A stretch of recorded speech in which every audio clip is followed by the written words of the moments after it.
Ketua KPK sebut Bupati Musi Banyuasin Dodi Reza diamankan di Jakarta. Ketua KPK Firly Bahuri membenarkan pihaknya mengamankan Bupati Musi Banyuasin Dodi Reza Alex Nurdin dalam operasi tangkap tangan tadi malam pada Jumat 15 Oktober 2021. Menurut Firly, saat ini pihaknya masih bekerja pasca operasi tangkap tangan tersebut. Menurutnya, beberapa orang diamankan di Sekayu dan tadi malam Bupati Musi Banyuasin Dodi Reza diamankan ke Jakarta. Dengan diamankannya beberapa orang, Firly berharap kasus tersebut bisa terang benderang sehingga pihaknya bisa menemukan para tersangka.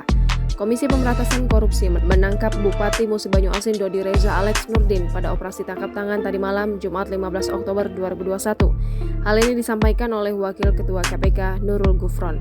Hanya saja Gufron belum mengungkapkan siapa pihak-pihak yang terjaring dalam OTT tersebut. Ia hanya menyebutkan OTT itu berkaitan dengan dugaan korupsi mengenai pengadaan proyek infrastruktur.